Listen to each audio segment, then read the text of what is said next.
Hey everyone, welcome to another episode on the Asian Hustle Network podcast. Today we have one of my favorite TikTok creators, Hassan.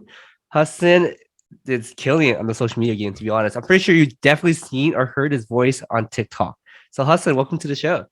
Thank you. I'm happy to be here. I've heard lots of great things about the Asian Hustle Network, and I've seen enough clips of like creators that I'm obsessed with to be like, okay, if they hit me up, I have to be on this immediately. So My goodness. Yeah, I'm so glad we were able to connect via TikTok. And I want to dive deep into your story. I want to hear about who you are, how you got into content creation. I have watched bits and pieces about you here and there, about how you started on YouTube, like what is that, 10 years ago? yeah, just Right? about. Yeah, I want to dive deep into that and hear about your journey. Yeah. So a decade ago, I was just a lonely kid like everybody else in 2011. And I didn't have a lot of friends at school. I grew up in Southern Alabama. I was Asian. So I wasn't playing youth group soccer after church on Sundays. I was at home. So I didn't really get to connect with a lot of kids. But what I was doing was watching a ton of YouTube. And there was, Ryan Higa and Kev Jumba and like those guys. It's like I don't want to just be a creepy fan that stalks them that becomes their friend. I want to be like a peer. So the only way to do that is to try and make these YouTube videos that I like watching so much. So I picked up my old iPod Touch and I started filming YouTube videos, and they were off the pill rant videos like Ryan or the occasional skit like Kevin. And I really leaned further and further to that. It was terrible. I couldn't edit anything. Like I had no idea how to do it. And Movie Maker always crashed on me. It sucked. It was a terrible time to start YouTube for me. But throughout that process, I discovered I had like an innate love of like the creativity aspect of it. And then when Vine came around, Vine was great because Vine, you didn't have to edit. It was 6.5 seconds. So if you could be funny for 6 seconds and say it in one continuous line, you don't have to come up with a really great editing gag. So I leaned into that for a few years. And then through Vine, I got a little bit more confidence and was also simultaneously doing YouTube. And when I hit my stride on Vine, I got voted most likely to be a famous YouTuber my senior year of high school. Is like a senior year superlative. It's goofy and stupid. I had to wear like a laminated paper, a piece of paper that said that most likely to be a famous YouTuber or whatever. That day, Jake Paul was in my town, and this is years ago, so it's before any of his controversy. So I went to go film a couple videos with Jake Paul as Mickey, and did a bunch of things with him. And then that day, they were like, "By the way, Vine is ending." So we're not going to carry this over. I think I hit 10,000 followers that day too, which is at the point the highest I'd ever gotten in social media, and I'd been doing it for like 2 years now. And it was over, but I was left with like this level of peace. I had a lot of friends. I think at the time I had a girlfriend. I was just really content with what my life looked like. I don't need to chase internet friends. I have plenty of real life stuff going on. And then, you get dumped. Friends move. You go to a college that's not like your cup of tea. You're not really a good college student, and you end up feeling a little bit empty. And in that emptiness, I remembered that like my favorite thing was like working on something cool and funny. So I tried YouTube again. And I did it a lot more sporadically over the years. I think I never really committed to being a YouTuber again because I've always had trouble with like this part where I'm like talking directly to a camera, and it's so hard to like, people think you can grab a camera and hate something and talk something about Cody Ko and just be like, "Oh man, this thing's so ridiculous," and you'd be hilarious. It's really hard to be naturalistic in that tone. And I was never my strong suit because I think I was always a lot nicer. I don't think I had that like legitimate edge to be on camera and to be disrespectful to something, but in a way that is, it's like 90% humorous. It felt like if I did it, it felt almost mean spirited. So it took me a while to really find my niche. TikTok rolled around. I was hanging out with some friends. One of my friend's brothers decided he wanted to be a barber, so we just like all hang out in his basement while he cut like 30 people's hair. And there's a guy there who was just like, "Dude, you got to go upload all your old vines to this app called TikTok." I was like, fuck no, I will not do that. I'm not using TikTok. I didn't use Musically back in the day. I'm not going to use TikTok. So obviously I went home and I downloaded TikTok like immediately, and I uploaded all my old vines. Within 24 hours, I had 10,000 followers on TikTok. And I upload like 3 or 4 videos. And then within a week of that, I had 25,000. And within my first month, I had 100,000. So I was like, okay, this is great. And I hadn't even made like a new piece of content. I really was just making what was true and like just uploading the classics. And then I upped into my old Omegle series. That used to be a really big part of what I did, where I just talk to strangers, whether as me or as Mickey, and just like riff and do improv humor. And when I was Mickey, I had that edge where I could be as like malicious and mean and as like really lean fully into my humor, into my improv, without having to feel the backlash of like, oh man, maybe I'm being, insensitive or rude or disrespectful or anything like that. So that really gave me an edge, and those videos did really well. And then, TikTok plateaued. TikTok hit a stride. I think I got up to 175, 185,000 followers. And then the pandemic year happened. And during that year, there was a lot of, the Black Lives Matter movement happened. There was a lot of things in the news that, for me as a young 20-something person who grew up watching Philip DeFranco videos and wanted to be the host of the Daily Show as a child, like this felt like the time to talk about things that really mattered. So I took some time. I covered a lot of what was happening in downtown Birmingham. I live in Birmingham, Alabama. So we were a big part of the civil rights movement. So during the Black Lives Matter movement, we were a big part of that. So I was literally down there the night that like the curfews were inflicted and then like half the downtown was destroyed. And I was there firsthand. So I got to see the difference between a protester and a looter. And they were just not the same groups of people. They were just all around there. And I discussed it on TikTok. And TikTok's immediate reaction was to, I know a lot of people throw the term shadow ban out there, and they don't know what it means. And they think it's like, my video didn't perform this week, and that's why I'm shadow banned. Shadow ban was that at 180,000 followers, 6 people would see my videos for a year. No one saw it. And I just started making stuff for fun. I wasn't, the pandemic took a lot out of me emotionally, mentally. Like I had a lot of other familial stuff going on. So I wasn't as like engaged in trying to be a content creator. I still had my funny idea on occasion, and I would toss that up there. I was streaming with a couple of YouTubers that were really good friends of mine. They were the Sugar Pine 7 boys, and we were playing Fortnite every day and we were streaming that. So I developed a little bit of like an online personality in the streaming space, but nothing to brag about, but it was fun. I had a small community that I really loved and really appreciated. And I went and took a trip to LA just to see some friends. And one of them had moved from Birmingham, and he is a TikToker. So he pulled me into this like TikToker meetup thing. And my hack me, harebrained, just ridiculous tinfoil hat theory is that when a bunch of verified TikTokers followed me, it was that week that all of a sudden my TikTok account was getting views again. It was getting seen by other people. So like I've like theorized that like at the time TikTok, you used to, what the more followers you had, if you were verified, your likes and your comments used to hold more weight. You could almost make someone's video go viral. So I thought maybe like this is like unlocking my account and I'm off the shadow ban track. So I had fun in LA. I came back. I started making random videos, but I re-upped the Omegle series. All I was really doing was remastering my old videos. I was putting captions and censoring cuss words, and then I started filming new stuff. And I hit a stride I'd never seen before, where I'd gone from losing 10,000 followers over the course of a year because I wasn't able to grow anymore to gaining nearly 500,000 in a week, which is like crazy. It was crazy growth. And it was a really fun time. That was December of 2020. And we were, riding this incredible wave of creativity, and people were going on omegle.com just to find me because that series had become viral. Everyone on TikTok was then making Omegle videos because the videos got hundreds of millions of views. And when January and February rolled around, TikTok took a clear stance that they didn't really want Omegle videos on their platform anymore. So anyone who's making Omegle content plateaued again. So I took another like 2 months where I wasn't really growing anymore. And I was, TikTok had seemed like in December, like it could be my full-time job. Like I could leave real estate and go do that. And then it kind of wasn't the track. And in March, I think, March 3rd, 2021, I bought the puppet prior so that I could make the Omegle videos more animated. And there was this guy on TikTok, Donald Duck with 2 C's. He was doing just like, it's a very generic, like, let me just do the impression and like point out what I'm looking at. It's just like, if I'm Donald Duck reacting to you and be like, oh boy, look, he's got a neon light behind him and a microphone. Like, it's not funny. It's just observant and it has an impression on it. Right.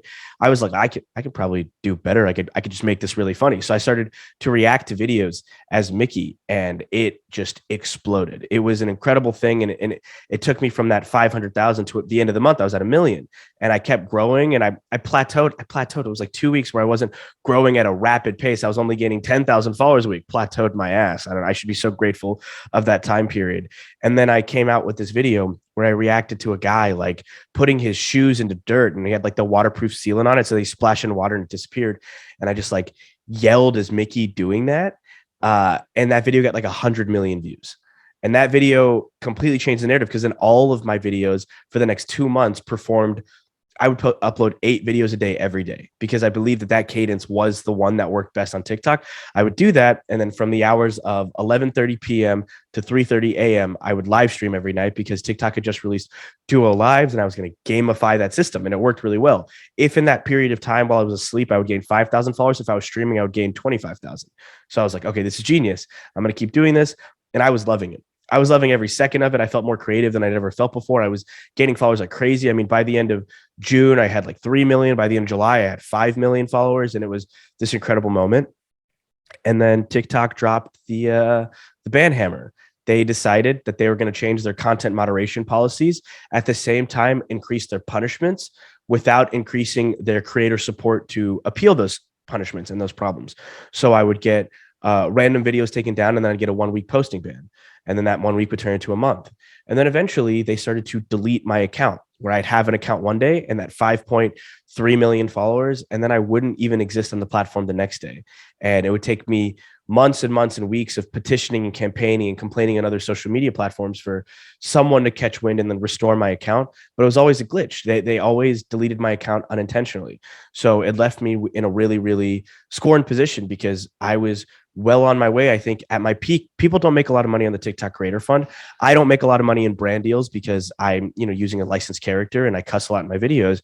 But I managed to make the Creator Fund work. I was making like at my peak, like almost 7.5 grand a month on the Creator Fund, which we know pays pennies on the dollar. Any other platform, and I would have been making tens of thousands of dollars. But then TikTok, they deleted my account. So I hemorrhaged a lot of followers. And then every time I came back, it was posting ban and it was always violation. The glitch we found out later was that every time you got a violation, whether they restored it or not, to this day, it sits on your account as a violation. So TikTok system's broken, not to turn this into the TikTok complaining thing, but it left me in a really vulnerable state. At the same time, I was uploading all my videos onto YouTube Shorts because YouTube has always been the tried and true platform. And I knew I was going to go back to YouTube when I had enough watch hours to monetize it because I didn't want to make YouTube content and not get paid for it. So as soon as I had the watch hours that were required, I started to post long form Omegle videos on YouTube and then just a bunch of shorts. Every time I had anything made on TikTok, it would go up on YouTube. And YouTube hit the stride in that August, July, the same time TikTok was deleting my account. I hit my stride on YouTube. In a month, I went from like 5,000 to 100,000 subscribers on YouTube, which is incredible because that's far bigger of accomplishment than gaining 100,000 followers on TikTok. The weight of those followers is really different. And I slowly, continuously grew on there. So TikTok became less of a priority because I was able to make more than I could have imagined on YouTube. And YouTube became like my full source of income. I left my full-time job. I became a full-time creator and it was incredible. And I've definitely had a great time with YouTube into 2021. Into 22, not as much. I haven't really grown as much and the algorithms haven't smiled upon me the same way, but it's still capable of making a living. And I've really grown on Instagram. And while Instagram, we all know, does not pay out, Adam Masari, while he loves his little talks and gives us NFTs, he hasn't really figured out the creator economy into paying creators properly. But I've been supplementing my income using that. And I finally have a good management team working on brand deals and stuff for me. So that's what I'm working on now. I've been back on TikTok. My numbers on TikTok have never been better. At the same time, they banned me from the Creator Fund. So I did the math in the last 3 months alone on views. I lost out on about $11,000, which once again, that's crazy as far as views are concerned because it's so hard for creators to make money on TikTok. But they banned me from the Creator Fund. And then I appealed it, and then they never answered my appeal. So if anybody knows anybody at TikTok, let me slide on my name and say, hey, he spoke at YouTube's AAPI event. Maybe we would let him just be part of our AAPI community because I've emailed so many people, and I've never even gotten to the Asian creator community on TikTok. It was actually astounding that I got into it at YouTube, and then Team YouTube's been incredible. The Shorts creator community, I've been a huge part of that since it began. I've been a speaker for them multiple times, both virtually and then like in New York City at the Galaxy Creator Collective, as well as most recently in New York City speaking at the Asian Creator event, just getting to talk on that panel. So YouTube has welcomed me with open arms and made me feel like the creator I've always wanted to be. TikTok has continued to give me that little chip on my shoulder, or I'm always trying to prove something to somebody. So that's more or less my story. I think we're all caught up on that. Dude, that's quite an amazing story. Congratulations on all your successes, by the way. Thank you. I appreciate it. I think I was with you around that time. I mean, following you when you were banned from TikTok, right? And I saw the screenshots on your IG stories. I saw everything, right?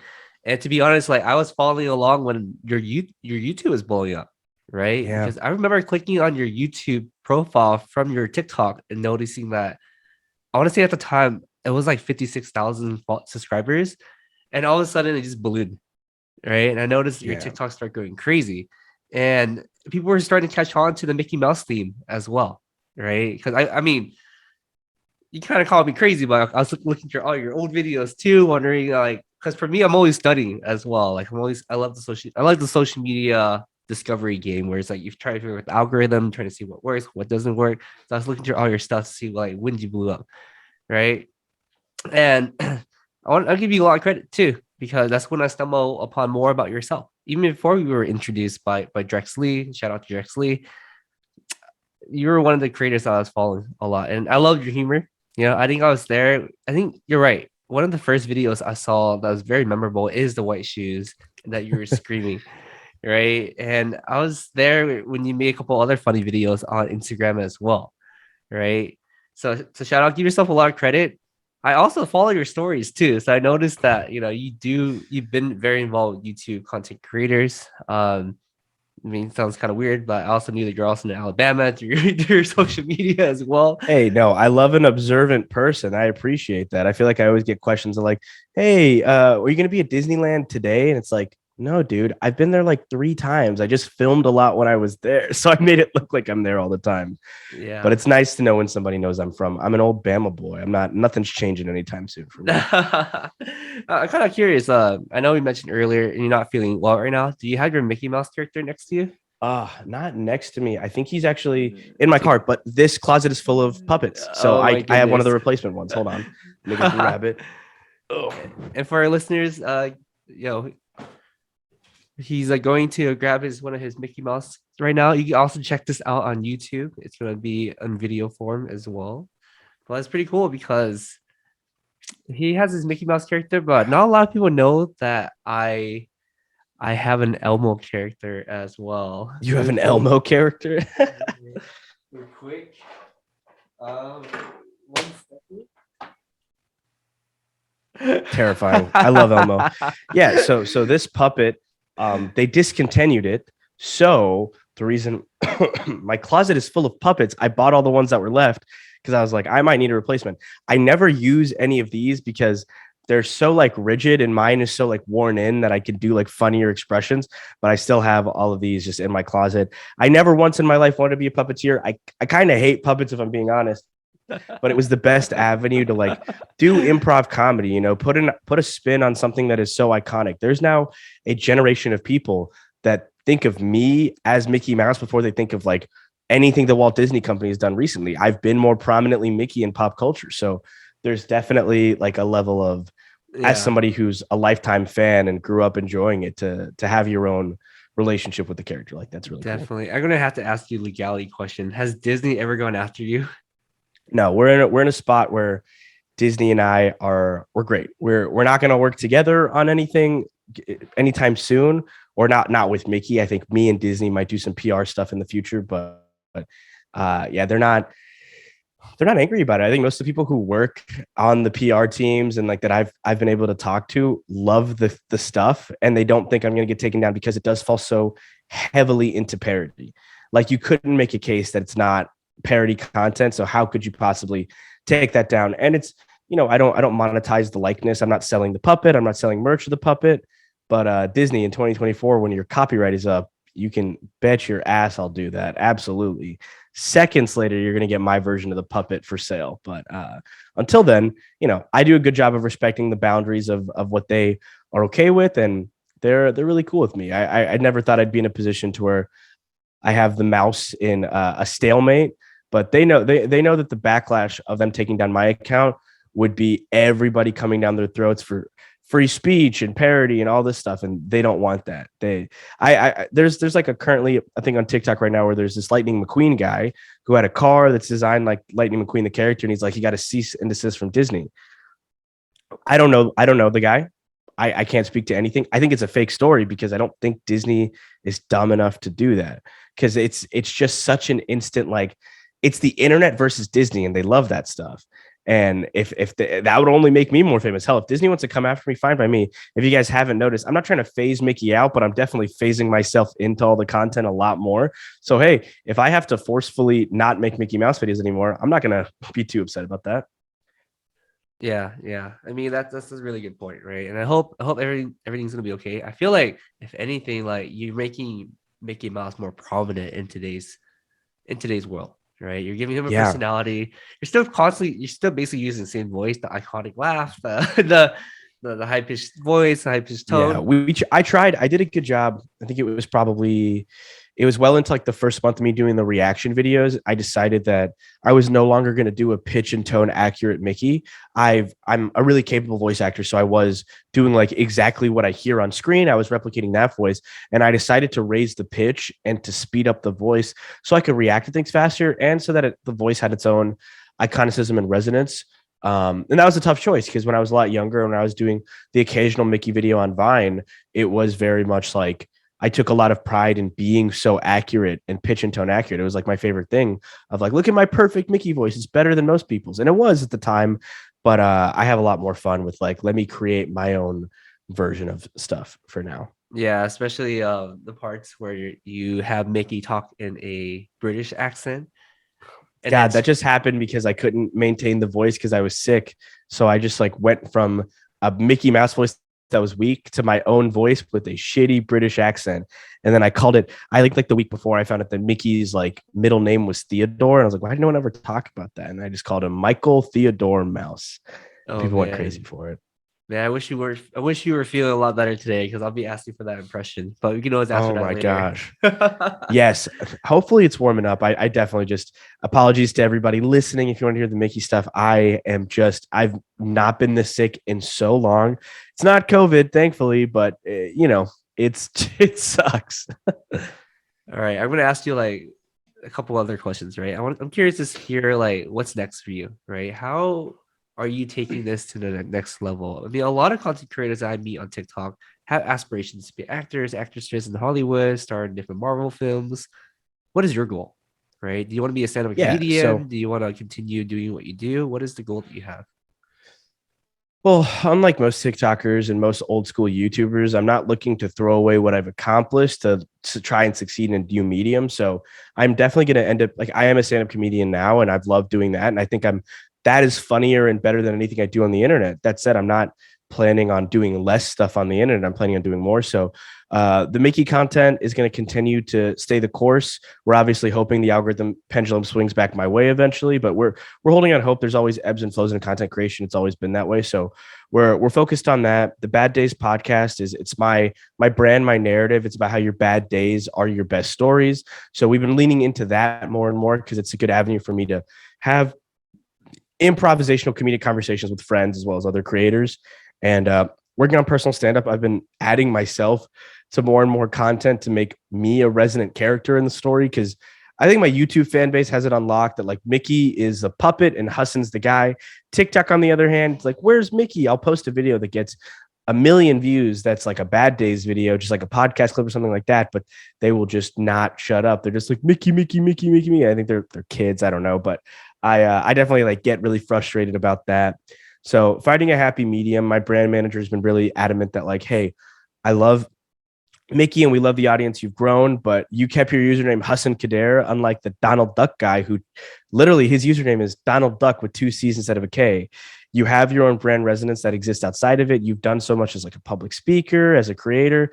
Don't completely box yourself in. So trying to take myself out of the box and continue to succeed. I think most recently, like my most successful videos on Instagram have actually been Hassan videos and not Mickey videos.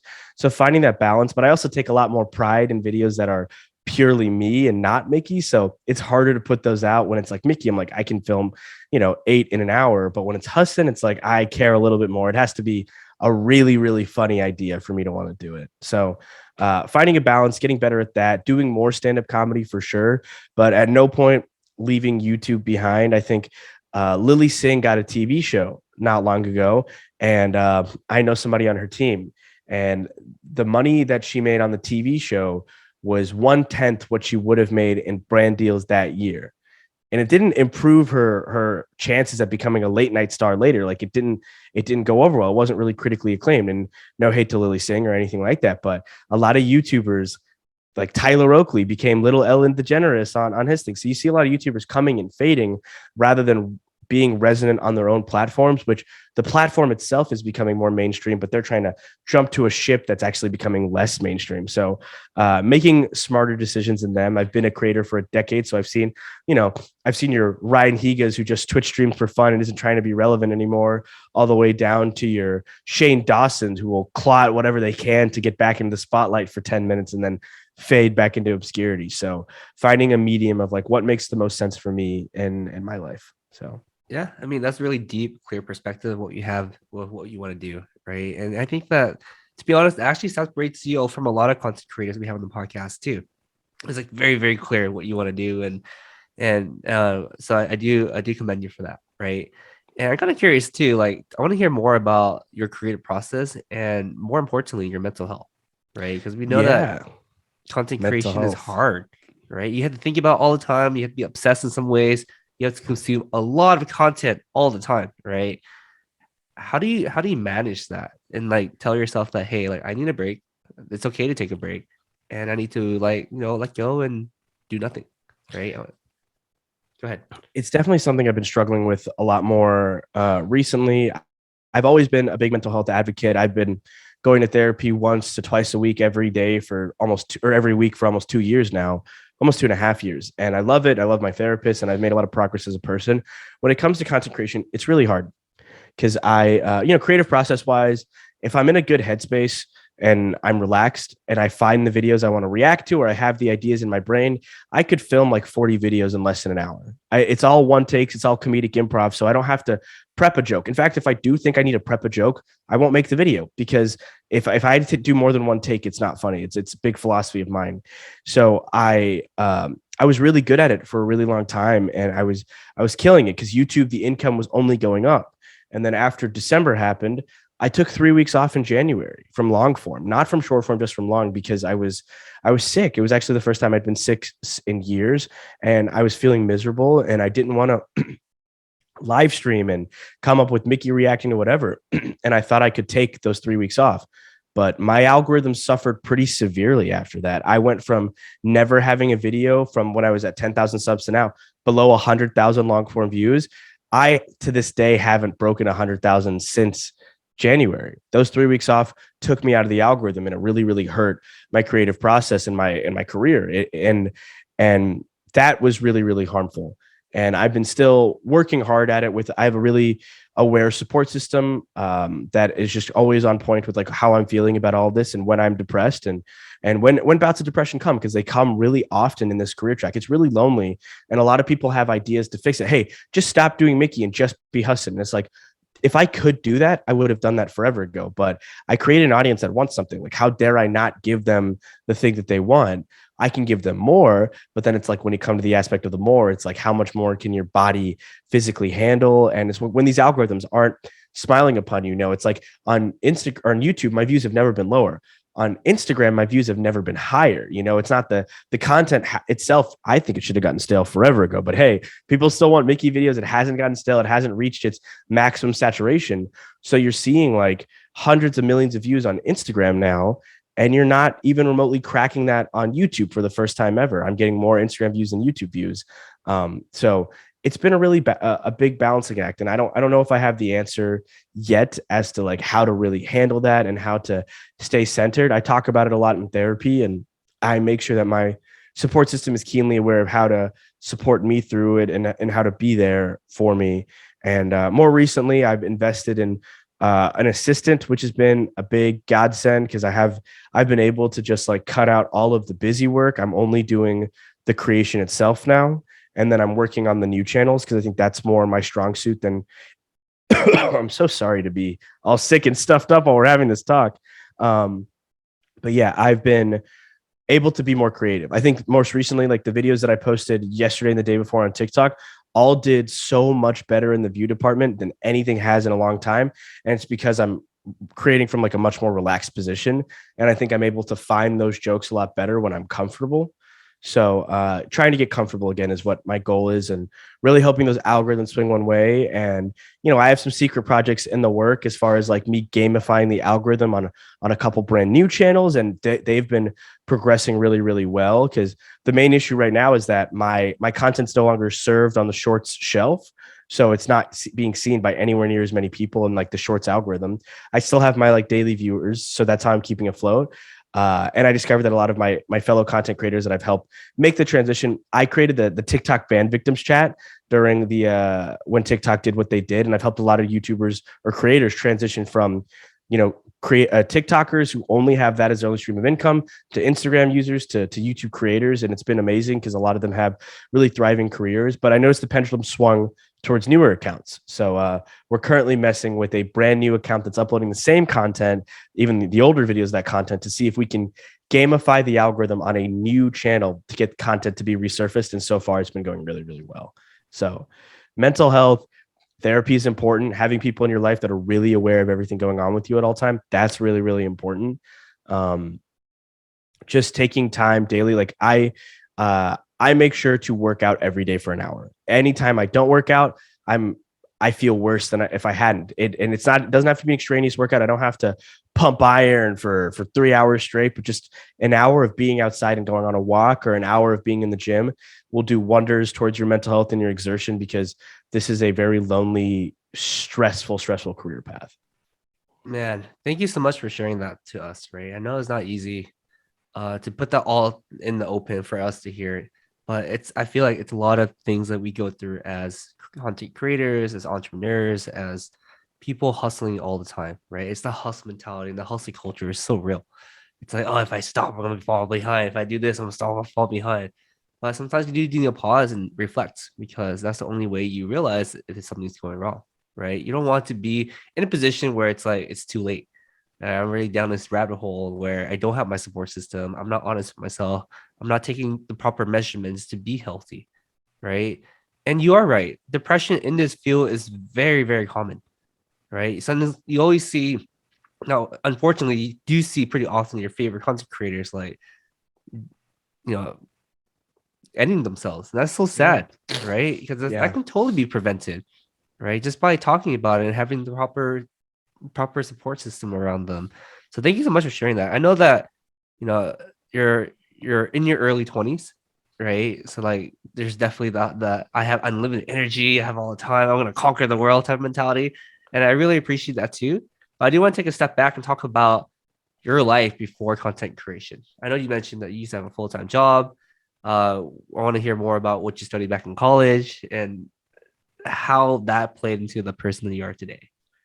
Yeah, so I went to UAB, the University of Alabama at Birmingham, for one semester. In that semester, I was a social media marketing major, but I was struggling a lot at that time period. All my friends had moved off to various parts of Alabama and the country, and I lived in my hometown, and I was commuting from my parents' house to college. And at the same time, I had friends that were the year below me in high school. They were like a lot of my best friends, my ex-girlfriend, like all of them were there. And they weren't hanging out with me anymore because I was a weird college kid and I was no longer one of their friends, even though I was the same distance away I'd always been. So it was like one of the loneliest times of my life. And I think I'd never felt worse than I felt during that time period. I was constantly chasing after affirmation from others. And because of a lot of that and that depression, like I just didn't do well in college. I did well. I think I got great grades, but I had no ambition to continue. I didn't study for anything. I winged it. I don't know how I got A's and B's, but I did. I had Asian mentality. I'm used to, if you pay any amount of attention in school, you can get a decent grade, but I knew that wasn't going to last forever. And I wasn't financially capable of continuing to go to college too. So I dropped it, and I took my 60-hour real estate license course, and I became a realtor. And I did that for the remainder of time until I became a content creator. So, still engaging the skills I'd learned by being an on-camera person, like being capable of talking to people and, connecting, and using that in real estate. And it was fun. It was a fun time. It was a good career track, but it was never my passion. So when I realized I could do this full time and this be the only thing that I do, it wasn't a question of whether I should or not. It was just instant, go straight ahead. So Yeah, I mean, it's good for us to hear your background story too. I think that's a little bit unclear on social media, but thank you for sharing Yeah. that. I try to, I've been pretty adamant over the years. I feel like during that time period of being depressed and having your friends, like they're going to college, they're in sororities and fraternities, and they're at parties, they're meeting new people, they have all these new friends. Social media became this really big toxic pit of like always feeling inferior to the people around you, like always, and perpetually trying to put on an image on socials. That's like, hey, look at me, look, I have this and I have that. I've become a lot more private. While I am a public person, what's public is specifically what I've decided to be public rather than everything about my life.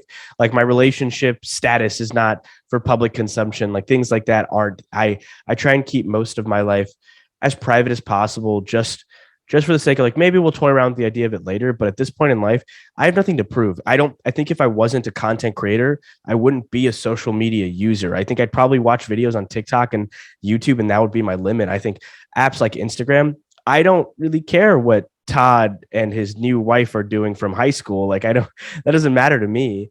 And a lot of it ends up being like really grandstanding of like, hey, look at me, I still matter and I'm still relevant. But you reach a certain point where I don't know, so many of these people like bowed out of my life during that terrible like freshman year of college time period. And I had my face on a billboard in Times Square a week ago. And the amount of those people that were flooding my DMs, I didn't even read them because I was like, okay, here we go. It's the usual thing. So I feel a lot more comfortable with like I keep my private life off of social media, but I'm always down to discuss things that matter, stuff like that. Yeah, I do agree. I feel like a lot of times social media is a highlight reel of most people's lives. Don't post bad things, right? But I'm so glad that you're using it strategically to, build your online personality, you know, building your dreams, putting yourself in a stronger financial situations. That's where I think social media is extremely powerful. That's when you could do that, right? But if used in the wrong hands, the wrong mentality, it's always a way for us to compare ourselves to other people. Yeah. And honestly, our lives are so different from each other. It's never an apples to apples comparison. Like everyone's going through their own thing, their own demons, their own struggles, right? That you just have to figure it out on your own. So I'm really glad that you absolutely made that clear for all of us to hear. So thank you. Yeah, of course. No, I think the comparison game and content creation is really dangerous because, I have, I think, 8 million followers across social media. I have a friend. She's incredible in every way. She's got like 1.4 across everything. She's a fashion creator. She easily makes like 10 to 20 times more than me a month because she's a brand deal. She's super brandable. But when you're playing that game of comparisons and if it's coming from a toxic point for me, I'm like, oh my God, go off, queen. I love you. I'm so happy you're killing it. How can I help you in the view department so you can also make equally as much as me in that department? Because you can't really help me in brand deals. Nobody can. It sucks. But like, how can I be of service and whatever? But a lot of creators will get caught up on that. I do know that, like, at my following size, if it wasn't Mickey Mouse, I would easily be a multimillionaire by now. That's not even in question. Like, I haven't gotten a single long form deal in YouTube, but at one point I was pulling millions of views a month on long form. And we know how much, long form YouTubers have paid in past. So it's that comparison game is dangerous. It's not one that I tend to play. I'm really transparent and open when it comes to dollar amounts and monies. And when it comes to talking to creators, I'll tell you how much I've made to the decimal point because it's creators. We're coworkers. We're not trying to, why are we trying to compete with each other? I think that was a very old guard YouTuber thing where they were like, don't tell somebody what your AdSense payment is this month. Don't share what your brand deal was. Like, try and get more from the company without talking to others. And now it's like, I've really worked hard at my little corner of the creator community through YouTube Shorts, the TikTok Band Victims Chat, the influence that I've had where I'm like, guys, we should share it.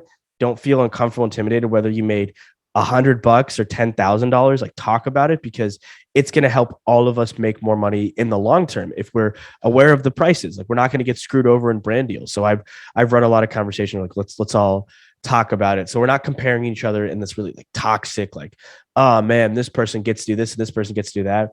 There's scenes of the internet right now, like the comic book TikTok, that all those people do that 24/7. I've talked to so many of them and they're sitting there comparing to each other and they're all friends, but they hate each other. And it's a very toxic environment. It's one that I've never been a fan of. And I've never really like attempted to do at worst. I think the best comparisons are like me and my friend Twice Shorts. We had like close to the same subscribers a couple months back, and we were like neck and neck, and we were just like 1 week Twi would be ahead, and the next week I would be ahead, and then I completely fell off, and Twice at like 2 million. He's killing it. I'm so proud of it. I think he actually might be at 3 million now, which is crazy because it's only been a couple months, but he's an incredible creator.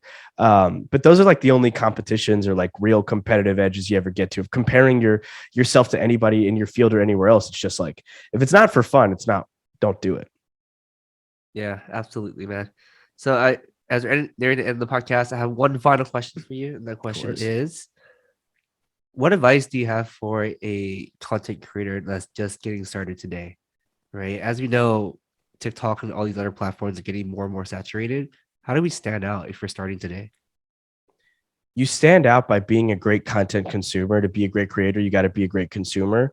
And you make stuff every day, whether it is the thing you're going to make for the next 10 years or the thing you're going to make for tomorrow and then never again. You have to keep creating content to find something that works. The internet is this rapidly moving place, right? Like the Mickey videos should have gotten stale by now, but because of the size and scope of it, here they are getting hundreds of millions of views a year after they've been made at 8 a day every day. Like think about the volume of that.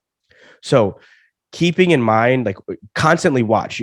Every time you're seeing a YouTuber really fall out of touch or come up with some trash content, it's because they're not watching content anymore. They think they're above it, right? So don't feel above it. The cultural zeitgeist is TikTok right now. So really resonating with what's going viral on TikTok, understanding what young people care about. I'm 23 and I've definitely aged out of what the mainstream, like what people are going after. They're going after the 18s, the 17s. Like I don't have as much resonance with that culture, but I understand it so I can craft content geared towards it. Doing that and just, you have to find a cadence that's comfortable. Content creation right now is about, I hate to say it, it's about quantity, not quality. So you find your medium between quantity and quality. You find a cadence that works. The Mickey videos, the reaction videos used to be far more involved. They used to have camera shakes and captions, and they were way more heavily edited than they are now. But it was because how much can I strip away from this while still maintaining its integrity and its sense of humor, and it's still being the same product. And I did that until it was at a comfortable position. So finding your posting cadence. Also, you're not a TikToker, you're not a YouTuber, you're not an Instagrammer. You're a content creator. Your content goes across all of the platforms, whether you like them or not. I don't like TikTok. I think that they're a company that is severely mismanaged, and they've done little to nothing to help the creator economy out.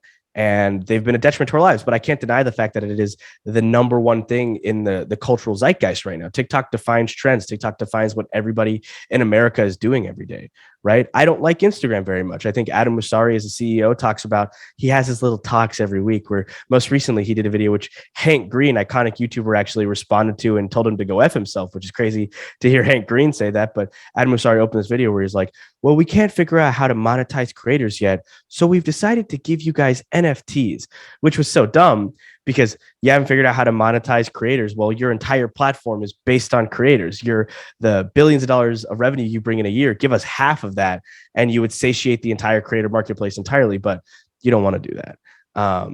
Transparently, right now, I just got my very first Instagram bonus a month ago, and it takes 349 million views to get $35,000.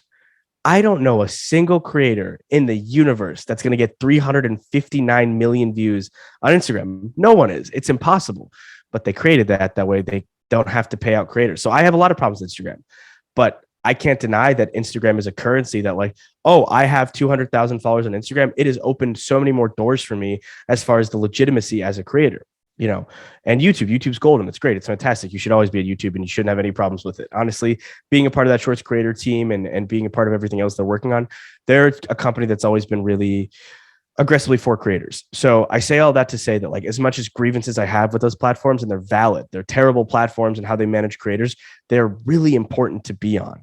So even if it's just uploading it at the end of the day and not looking at it again, make sure you're consistent across everything, and you will grow. And it's consistency. It takes a lot of time to find your niche. And if you do a video that does 1 million views, and the next time you upload a version of it, it does 50,000, maybe you just upload it at the wrong time slot. Don't be afraid to re-upload a video or to try that same idea again in a week or 2 days, whatever. The shelf of short form content, and short form content is kind of the future of content creation right now, is much shorter. A video is viral for about a week. And if it's viral for longer, that's awesome. but in a week you could re-upload the video in theory with a glossy new title and some captions, and it could reinvigorate a brand new audience or make the other audience who really liked it happy. So a comfortable cadence, being a great consumer is being a great creator, and doing what you can to really enjoy it. If you spend a lot of your time harping on the whole, like, I got to be original and I can't do what other people are doing, the internet's big. You could actually one-to-one copy a creator, and maybe your audiences would never overlap, and maybe you would have a really successful career on the other side of the internet. I'm not saying to do that. I'm saying if you want to replicate somebody, you do replicate them, and then eventually put your own spin on it. But the internet is huge, and there are hundreds of millions of users, and realistically, we'd all be happy with like 20 million of our own. And if there's hundreds of millions, 20 million isn't that hard to come by if you're making stuff that you love, whether that is something that you've seen someone else do or something that you came up with on your own. That's really, really good advice, by the way. I could agree with you more, that we just have to continue being consistent and putting more content out there. That's really what it is, right? Yeah. And and look, this is a little plug of my brand, but your bad days are your best stories. So those little moments where you're like having a rough go of it, I can't tell you that the saddest moments the last 2 years of my life have been the funniest things I've talked about in stand-up, or the best stories when I walk into a room with all my friends to just reminisce about a terrible thing that happened. So yeah, definitely is. I mean, on the topic of plugs, let's hear how can our listeners reach out to you and learn more about you online. yeah. So I have the main Hassan Khadair presence everywhere. It's a lot of Mickey Mouse stuff, but the main project that I've been working on recently is my podcast Bad Days. You can look up Hassan Khadair Bad Days on YouTube, or go to my main channel and you'll scroll to the homepage and it's right there. And I've been doing that podcast weekly with friends. Other than that, I'm a pop culture host for the Comicstorian on the Comicstorian main channel, as well as their new channel, Absolutely Marvel and DC, where I review everything from comic book Marvel and DC stuff to today. There was an episode that was released that's me talking about Stranger Things for 8 minutes straight. So I'm doing a lot. You'll see me everywhere on the internet, but if you keep up with me on Instagram, you'll get all the updates. Twitter, you'll get all the updates. But the Bad Days podcast channel on YouTube is definitely the place that I've put the most of my genuine self out there. So if you're looking to get to more of me specifically, that's where you'll go. And if you're listening to this and you love podcasts anyway, so should plug in really, really well. Awesome. Well, dude, thank you so much for being on the podcast today. Absolutely enjoyed it. Everything you said was phenomenal, right? I think I'm going to re-listen to the podcast 2-3 times after this, especially as I'm editing the podcast as well. But yeah, thank you so much for being on the show today, dude. Thank you for having me. I appreciated being welcomed here as an Asian creator. It means a lot to me. Of course.